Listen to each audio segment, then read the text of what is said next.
El mensaje, la palabra del Señor en esta noche, y yo sé que el Espíritu del Señor está en este lugar, porque donde está el Espíritu del Señor, ahí hay libertad. Dice su palabra que el Espíritu del Señor se mueve donde hay un pueblo que le alaba. Y hemos estado alabando a Dios en estos momentos de una manera que yo sé que el Espíritu no solamente está en este lugar, sino que puede estar en nuestros corazones. ¿Cuántos tenemos el Espíritu del Señor en nuestros corazones? Aleluya. Lo voy a invitar a que abra sus Biblias en el libro de Hechos, capítulo 16, versículo 23 en adelante. ¿Cuántos amigos nos están visitando en esta ocasión? Levante la mano. Gloria al Señor. Yo deseo que el Señor bendiga toda tu casa, amén, tu vida, tu familia y cada una de las cosas que Él te presta. Aleluya. Y Dios bendiga a toda la iglesia. Amén. Capítulo 16, vamos a leer desde el 22, que dice: entonces la multitud se amotinó contra Pablo y Silas. Luego los magistrados mandaron que arrancaran sus ropas y los azotaran. Después de darle muchos golpes, los echaron a la cárcel y ordenaron al carcelero que los custodiara con la mayor seguridad. Al recibir él la orden, los metió en el calabozo interior y les sujetó los pies en el cepo. A eso de la medianoche, Pablo y Silas se pusieron a orar y a cantar himnos a Dios.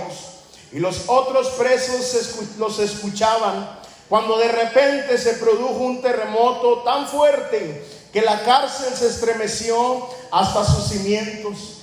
Al instante se abrieron todas las puertas y los presos se le soltaron las cadenas. El carcelero despertó y al ver las puertas de la cárcel de par en par, sacó la espada y estuvo a punto de matarse porque pensaba que los presos se habían escapado.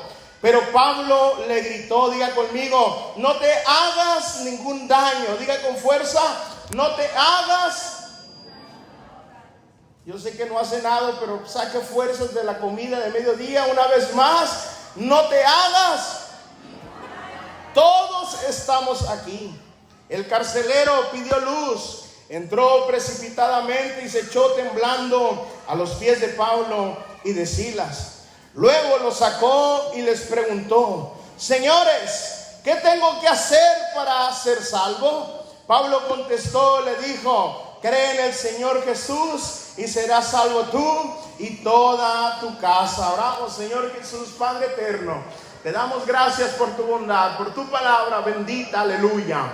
Te pido que ahora nos bendigas a cada uno de los que estamos aquí a través de ella. Que tu Santo Espíritu, aleluya, que está en este lugar, pueda sembrar, aleluya, pueda convertir los corazones de todas las personas que estamos aquí. Que haya un parteaguas en este día, aleluya, y que sea una palabra exacta la que necesitamos, aleluya, la que tú nos hables en esta tarde. Te pido, Señor, que todo aquel que venga enfermo se vaya sano en el nombre de Jesucristo.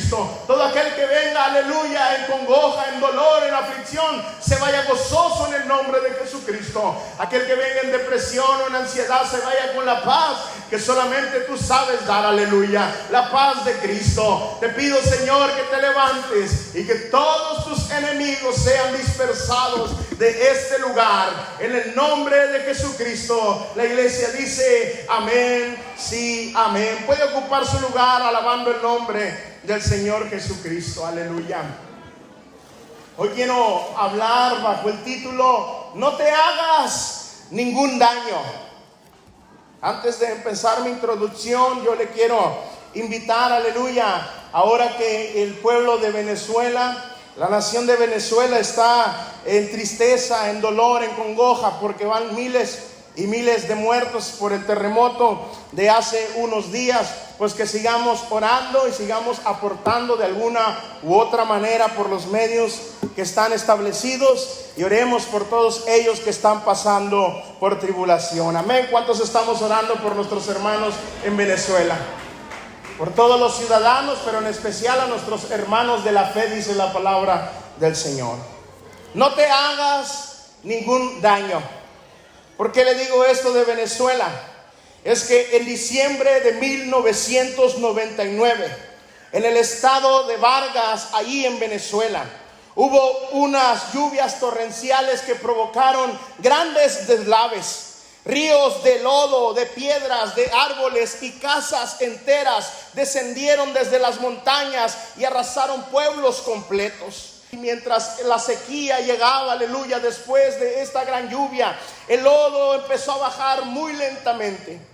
Entre los restos de casas destruidas había un silencio muy solaz. No era un silencio de paz, era un silencio que guardaba grandes gritos de hombres y mujeres que lo estaban perdiendo todo. Después del agua, después de perderlo todo, unos rescatistas caminaban con la esperanza de encontrar vida y así salvarles esta vida a aquellos que habían pasado por momentos tristes y de tribulación.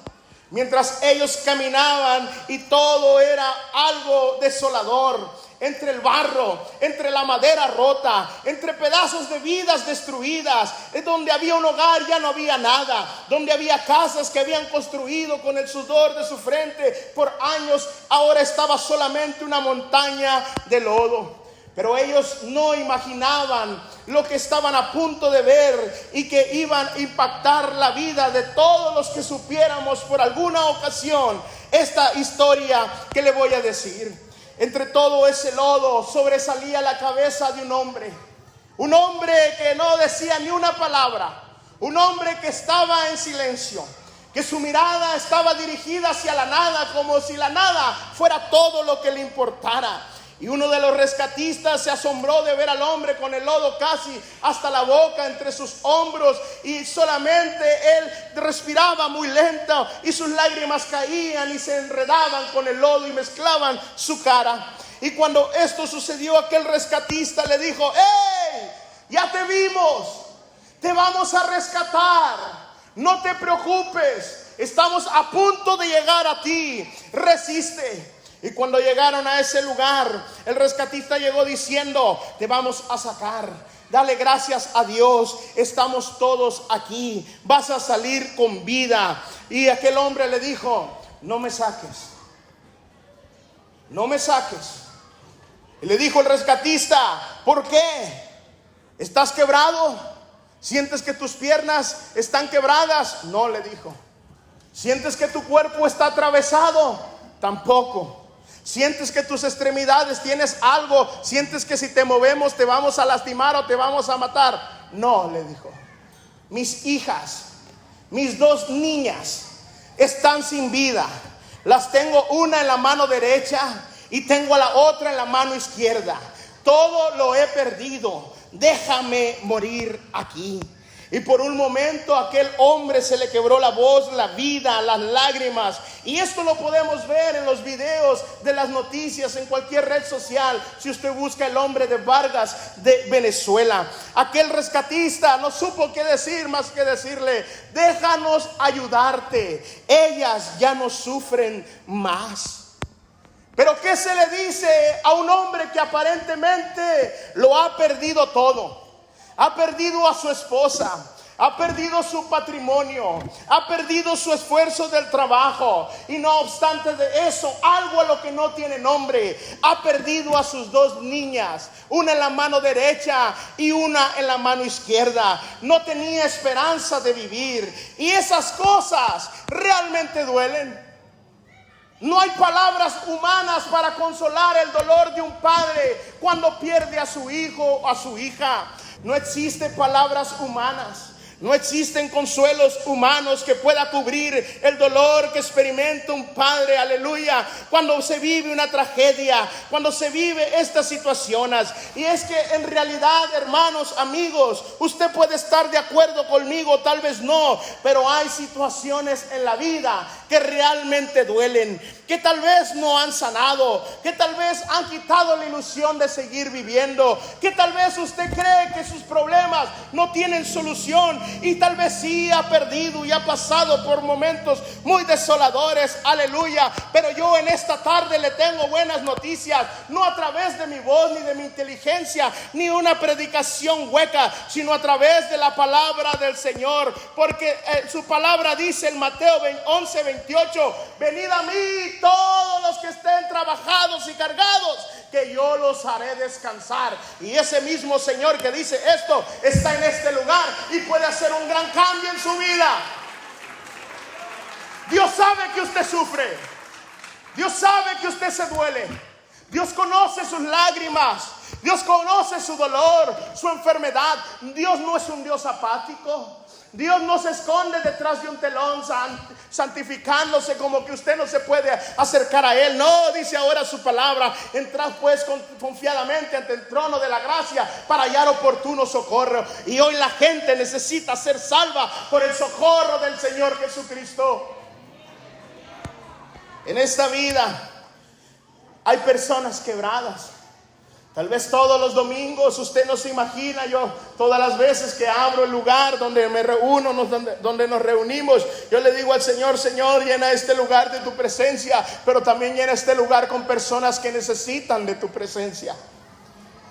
Muchas personas tal vez se sientan hoy en día en nuestras bancas, en nuestras sillas, o vienen y nos visitan en nuestra reunión de alcance, aleluya, y tal vez ni siquiera le hemos hablado, pero hay muchas personas que están quebradas por dentro. Sonríen, por fuera tienen una buena cara, pero por dentro tal vez están peleando batallas que nunca han dicho, batallas que realmente su corazón lo tienen destrozado. Y como aquel carcelero del libro de los Hechos, aleluya, han pensado en hacerse daño, han pensado en acabar su vida, han pensado que ya no hay salida para su situación, porque la lógica le dice: es hora de que te hagas daño, solamente has sufrido en esta vida, y han llegado a pensar que no hay salida. Entre las luchas más comunes que llevan a una persona a pensar en hacerse daño está una de ellas: sentirse inútiles o una carga para otros. Y si abundamos más, tal vez alguien puede decir que un fracaso económico y las deudas le están haciendo perder la esperanza en la vida. Tal vez han tenido la pérdida de un ser amado y se han dolido tanto, porque realmente duele la separación física de un ser amado, pero ha llegado la depresión, ha llegado el dolor, ha llegado la amargura a tocar su corazón y le han abierto para que se estacione en él. Hay gente quebrada por abandono emocional o por traiciones de personas que creyeron que nunca le iban a hacer algún mal y confiaron de tal modo que esas mismas personas que nunca esperamos un daño de ellas fueron las primeras que nos abandonaron. Fue la primera que te traicionó, fue la primera persona que te hizo sentir como realmente no era el amor. Tal vez tu madre o tu padre te abandonó cuando eras pequeño, tal vez sufriste la separación de tu matrimonio, o tal vez cualquier otra relación que te quebró. Hay gente que vive en soledad profunda, aun cuando están rodeados de gente. Hay gente en depresión y en agotamiento mental. El enemigo ha llegado a implantar en el corazón de los seres humanos la depresión, la ansiedad. La gente que vive en el pasado, diciendo que tal vez pudo haberlo acabado, o añorando los días de ayer, que tal vez dice no hay un mejor mañana. Hay gente que vive en la ansiedad y dice: ¿será que el día de mañana puede ser mejor? No sé qué va a pasar, qué va a ser de mi vida, qué va a ser de mis hijos, qué va a ser de mi economía. Y vive en una ansiedad constante y tiene miedo al futuro.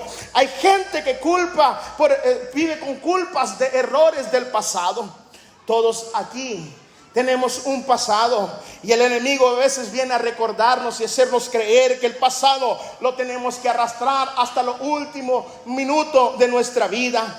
Hay gente que tal vez vive en adicciones y que le parecen imposibles de vencer. Gente que batalla con sus hijos, o con su esposo, o con su esposa, que están viviendo una adicción, y esto les ha traído problemas matrimoniales o familiares. Hay gente aquí que tal vez ha sido golpeado por la violencia, por abuso o heridas de la infancia, han tenido rechazo social, se han sentido humillados por sus padres o por sus amigos, han sentido que en el mundo no son suficientes y que se viven comparando con uno y con otro y dicen: no, para mí, yo nunca voy a poder ser mejor persona, Dios nunca me va a poder bendecir, Dios nunca me va a poder perdonar. Hay gente que piensa que jamás van a cambiar, que jamás van a sentir el Santo Espíritu del Señor, que jamás, aleluya, van a poder salir adelante, aleluya.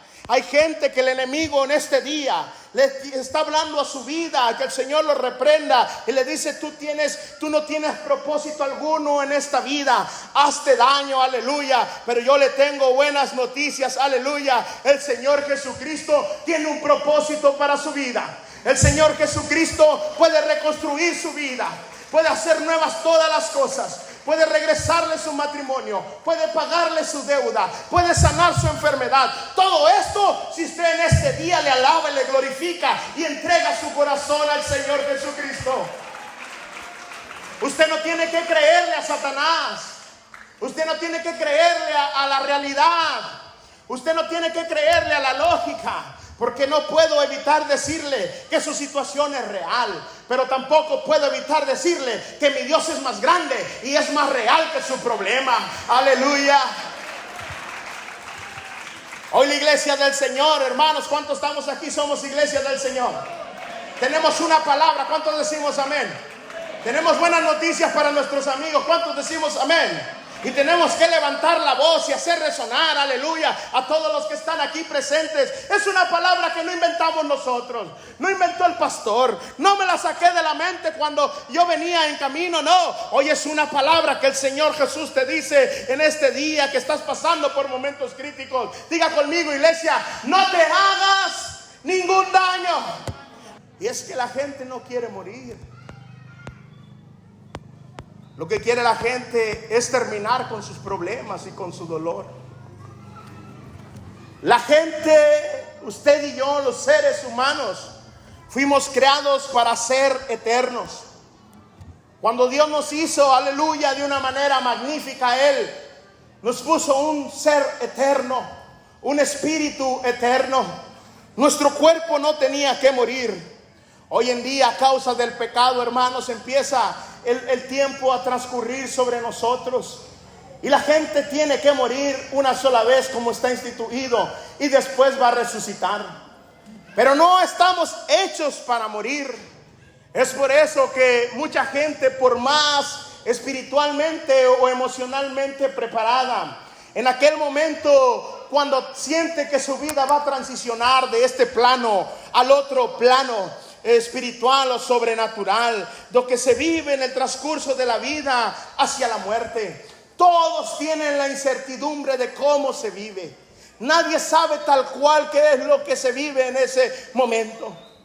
Hay gente que dice tener testimonios, y tal vez sí, de que murió clínicamente o por un momento y regresó en vida. Pero aún con todo ello no se sabe si realmente así se transiciona de muerte a vida.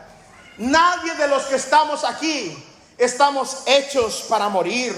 Pero cuando el ser humano, aleluya, pecó, ingresó en su ADN que todos tuviéramos que morir para que no fuésemos pecadores eternos. Desde entonces Dios instituyó que tendríamos que morir una sola vez.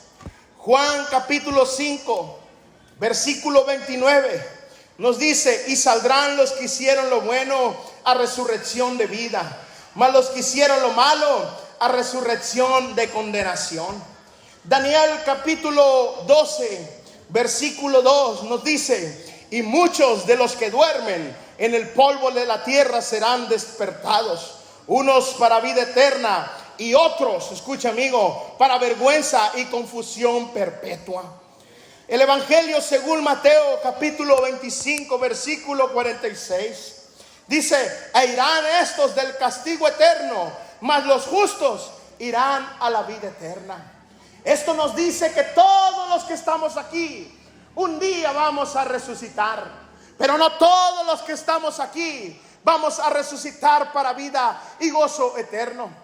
Habrá quien tal vez el Señor lo reprenda, porque yo declaro que si usted está escuchando esta palabra, entregará su vida a Cristo un día no muy tarde. Pero si en caso de que no sea así, habrá quien resucite para lloro y crujir de dientes eterno, donde no habrá consolación, donde no habrá esperanza. Pero hoy en día todavía estás a tiempo, amigo, y la iglesia del Señor te dice lo que Dios tiene para ti en este día. No te hagas ningún daño. Tú no tienes que morir. Tus hijos no tienen que morir.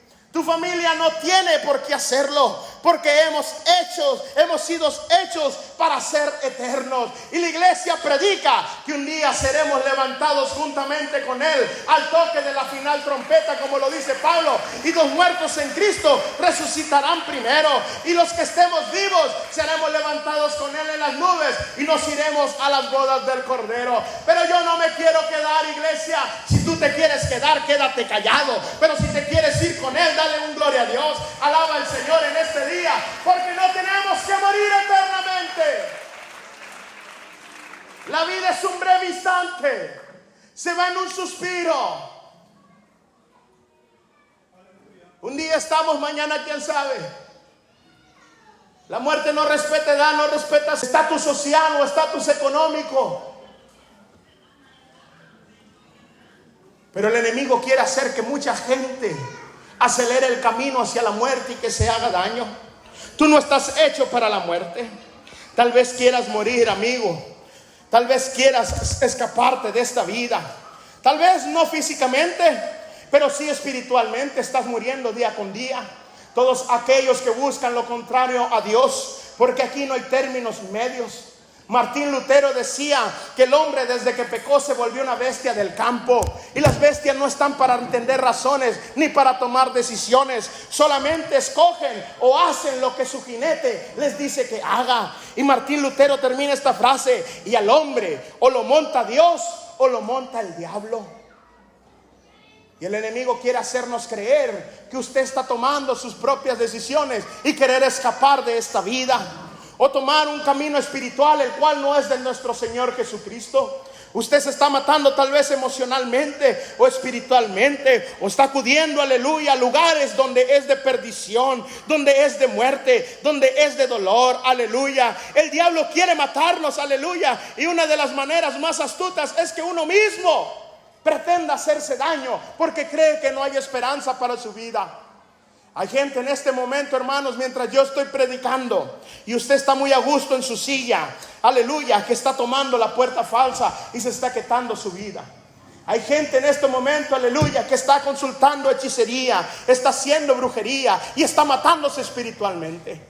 Hay gente, aleluya, que está tomando decisiones de drogadicción, que está tomando decisiones muy feas sobre sus sentimientos y se está matando emocionalmente. Pero hermanos, hoy Dios nos grita: no te hagas ningún daño, entrégame tu vida. ¿Cuánto tiempo más vas a esperar?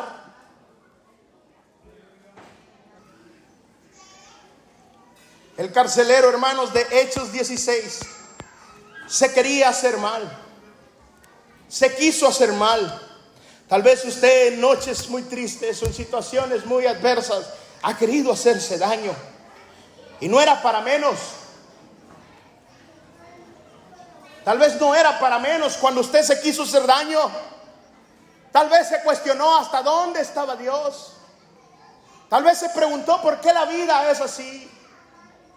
Hoy escuchaba a un amigo, un hermano ya mayor, que él contaba de su niñez, de cómo sus padres, incluso siendo sus padres, tomaron abuso sobre él. Y cómo él explicaba, y entre lágrimas él contaba cómo Dios todavía, aleluya, aunque él creía que no había esperanza, que él quería quitarse de su vida, aleluya, Dios lo abrazó y lo amó con amor eterno. Y hasta el día de hoy él le sigue sirviendo al Señor. Y hay cosas que realmente Dios no hace menos tu dolor, no hace menos tu situación, pero sí la quiere cambiar si tú se la entregas. Dios puede cambiar su situación. ¿Cuántos creemos esto? Y es que hay cosas que no podemos evitar. Al carcelero, hermanos, le iba a caer todo el peso de la ley. Él quería matarse porque en el contexto romano, mis hermanos, amigos, un carcelero era responsable, absolutamente responsable de todos los presos a su cargo. Y si un prisionero se escapaba, el guardia tenía que recibir el castigo que ese prisionero le correspondía. En muchos de los casos, eso significaba una ejecución pública, tortura o deshonra total. Pero no obstante de eso, el carcelero no solamente pagaba con su vida, o con su servicio, o con su vergüenza, sino que también la acarreaba para toda su casa. Hay cosas que usted ha decidido, que ha hecho, que va a hacer o va a decidir, y no solamente va a repercutir en su vida, sino va a repercutir en toda su casa. ¿Cuántos quieren el mal para sus hijos? Levante la mano. ¿Cuántos queremos el bien y la bendición de Cristo? Aleluya. El carcelero dijo: yo no puedo ver sufrir a mi familia. Yo no quiero ver sufrir a mis hijas, a mis hijos. Yo no quiero ver sufrir a mi esposa. Esto lo digo entre líneas, no lo dice tal cual la palabra de Dios. Pero si entramos en contexto, él tenía que pagar por el castigo de todos los presos. Y no solamente él, sino que toda su casa. Y aquel hombre, cuando despertó, hermanos, él pensó: mi vida ha terminado. ¿Cuántas veces nos hemos encontrado en tinieblas, en dolor, en enfermedad, en deudas? No era solamente miedo al castigo físico, era vergüenza que se cargaba con él.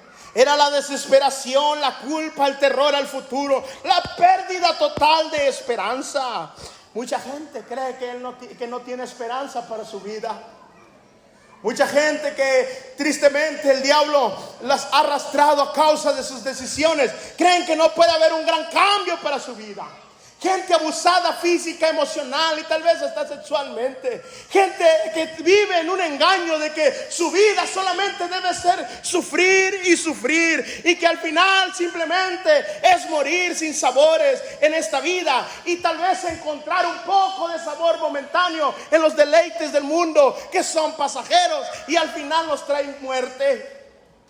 Pero hermanos, así como a aquel carcelero le iba a caer todo el peso de la ley, a usted y a mí nos iba a caer todo el peso de la ley. Porque por cuanto todos hemos pecado, estamos destituidos de la gloria de Dios. Pero cuán grande es el amor de nuestro Señor Jesucristo, que Él no vino al mundo para condenar al mundo, sino para que nosotros, hermanos, seamos salvos.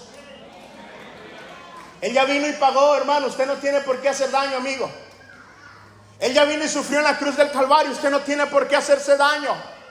Usted no le pertenece a Satanás, su familia no le pertenece a Satanás. El enemigo quiere hacerle creer que ya lo tiene en sus garras. O por la contraparte, hermano, que aún es más peligroso, quiere hacerle creer que usted es dueño de su propia vida. Y que así como usted vive está bien. Que no necesita de Dios. Que simplemente tiene que disfrutar a como el mundo le dicta. Pero no, hermanos, aleluya, hay caminos que al hombre le parecen perfectos, pero al final son caminos de muerte. Y esa es una de las cosas que el enemigo está utilizando para que la humanidad se haga daño. Pero, oh hermano, nuestro Señor Jesucristo, Él llevó todas nuestras enfermedades. ¿Cuántos enfermos hay en este lugar? 40 latigazos menos 1, son 39. Según los hebreos, según los judíos, aleluya, hay 39 enfermedades que dan raíces a todas las enfermedades que puede existir. Él ya llevó toda la enfermedad en la cruz del Calvario. Cuando Él recibía un latigazo, aleluya, Él se estaba declarando que no hay enfermedad que se resista al nombre de Jesucristo. Dice la palabra de Dios que Él llevó todas nuestras dolencias. Y el dolor físico es lo de menos, hermano. Hay cosas que realmente duelen en su corazón. Hay cosas que realmente duelen en su vida. El Señor Jesucristo ya la llevó en la cruz del Calvario. Dice su palabra que Él empobreció para que nosotros fuésemos enriquecidos. Y mira, hermano, cuando Adán y Eva pecaron, uno de los puntos a lo último en su maldición por el pecado, le dijo Dios Todopoderoso, le dijo: ahora vas a sufrir para ganarte el pan de cada día, con el sudor de tu frente, ahora vas a progresar. Y no solo eso, sino que la tierra no te va a producir como te producía, sino que ahora te va a producir espinos y cardos. Y para que nosotros, hermanos, fuésemos enriquecidos y tuviéramos acceso a las bendiciones de nuestro Señor y tener una vida digna, aleluya, aún entre crisis económica, entre crisis política y en todo lo que nos puede rodear, aleluya, nuestro Señor Jesucristo da una vida digna a aquel que le cree, aleluya, y Él provee, porque en vez de coronarse con una corona de oro, Él se puso una corona de espinas para que usted y yo fuésemos enriquecidos. Tal vez usted tiene muchas cosas que lo quieren matar y quiere usted hacerse daño. Pero hoy nuestro Señor Jesucristo y la iglesia le decimos una vez más, diga conmigo: no te hagas ningún daño. Una vez más, no te hagas ningún daño. Mientras uno en su supuesta libertad se quería hacer daño, otros en su daño o en su supuesta esclavitud, iglesia, estaban alabando a Dios. Mientras alguien se creía libre y que podía tomar decisiones en su vida, en realidad quería acabar con su vida. Pero cuando estaban otros dos alabando el nombre del Señor Jesucristo, en un calabozo hasta el fondo, en un calabozo amarrado de sus pies, se dieron cuenta, y hoy la iglesia tiene que empezar a alabar, porque no importa las circunstancias, hermano, que usted esté pasando, si usted alaba al Señor, hay gente que puede ser libre. Si la iglesia alaba al Señor, las cadenas tienen que ser rotas. Si la iglesia alaba al Señor, las paredes se tienen que derrumbar. Si usted alaba al Señor, su hijo espiritual va a convertirse, aleluya. Si usted alaba al Señor en este día, tal vez usted está pasando por tribulación, iglesia, y el enemigo ha querido acabar con su alabanza. Oh, aleluya. Usted, iglesia, siga cantando, siga predicando. No sabe en qué momento Dios va a usar su alabanza para que los perdidos lleguen a Cristo. No sabe en qué momento el Señor va a usar su oración y su alabanza para aquellos que necesitan de Cristo lo reciban en su corazón. Bien dice el canto: si estás sufriendo, si estás llorando en la prueba, no importa, porque tu alabanza Él va a escuchar, iglesia. Tenemos que alabar al Señor, aleluya. Tal vez, iglesia, puedes decir: yo estoy pasando por una tribulación, o me siento encarcelado, siento que Dios no me está ayudando, o siento que Dios me ha olvidado, aleluya, y no tiene para cuándo venir aquí donde me encuentro. Hermano, usted alabe. En cualquier momento su cárcel va a ser derribada. En cualquier momento, aleluya, su hijo espiritual se va a convertir. En cualquier momento toda su familia va a aceptar a Cristo. En cualquier momento su situación tiene que cambiar, aleluya, porque cuando el pueblo del Señor alaba a Dios, suceden cosas maravillosas. Usted no sabe en qué momento Dios va a actuar, pero yo sí sé en qué momento debe de alabar. En todo momento. Está triste, alabe al Señor. Tal vez usted está pasando por tribulación, está pasando por enfermedad. David se sentía perseguido, él no quería ya nada. Él tenía promesas del Señor. Oh, iglesia, sigue creyendo en las promesas del Señor. Hermano, hermana, sigue creyendo en las promesas del Señor, van a llegar. David había sido escogido para ser rey, pero ahora estaba triste, acongojado, perseguido por el rey Saúl, y fue y se metió en una cueva, y él quería estar solo. Pero llevaba algo más poderoso que su espada, llevaba un arpa, su alabanza. Mientras él empezaba a alabar, empezaron a llegar todos los cientos de hombres. Y David, en su congoja, Dios le dio 300 hombres. ¿Cuántos queremos 300 hijos espirituales, Padre Cristo? Usted no sabe en qué momento.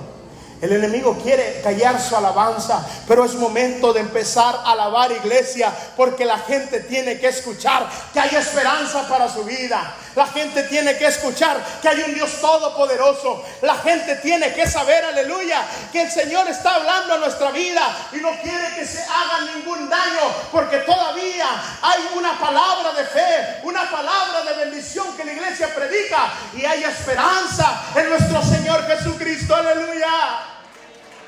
Hay buenas noticias, hermano. Hay buenas noticias, amigo. No tienes por qué hacerte daño.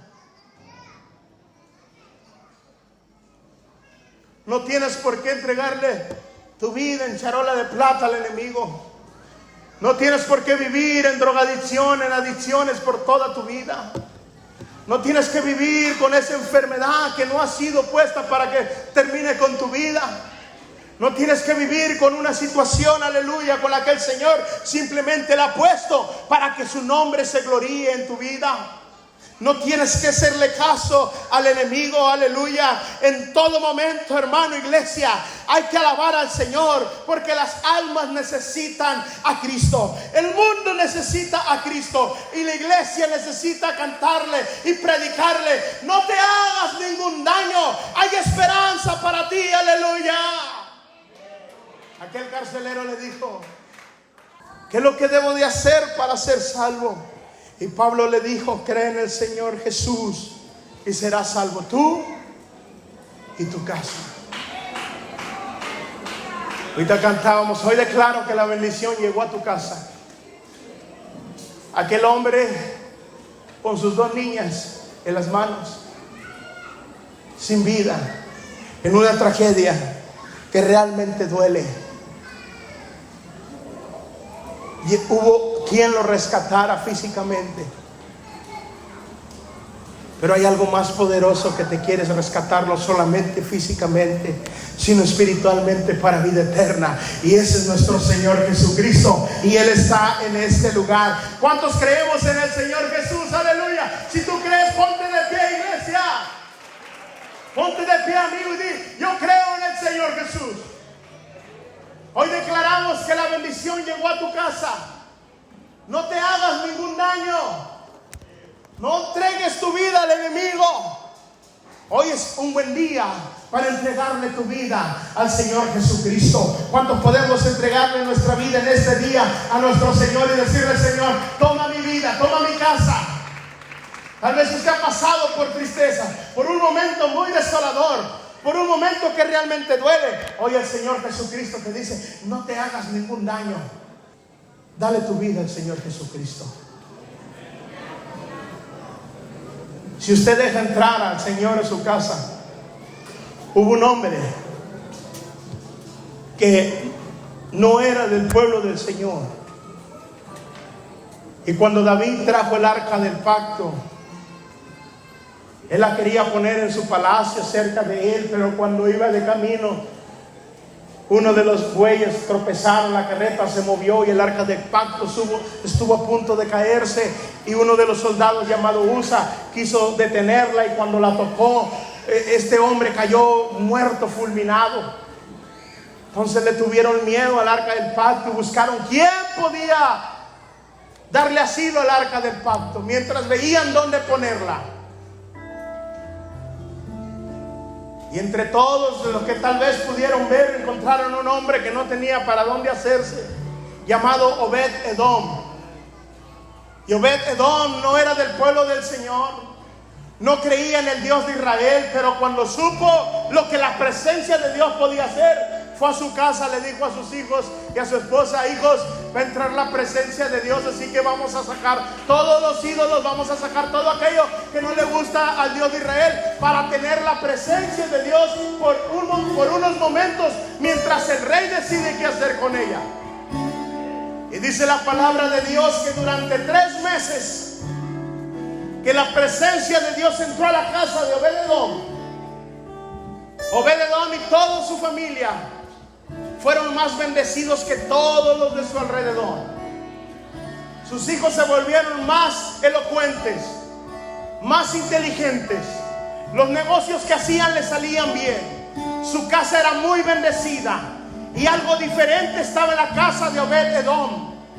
Y cuando David supo que durante estos 3 meses Obed-Edom era bendecido grandemente, dijo: no, ahora tráiganme el arca del pacto, la presencia de Dios para acá conmigo. ¿Cuántos queremos que la presencia de Dios entre a nuestra casa en este día? Que toda nuestra familia sea bendecida. Amigo, dale 3 meses al Señor.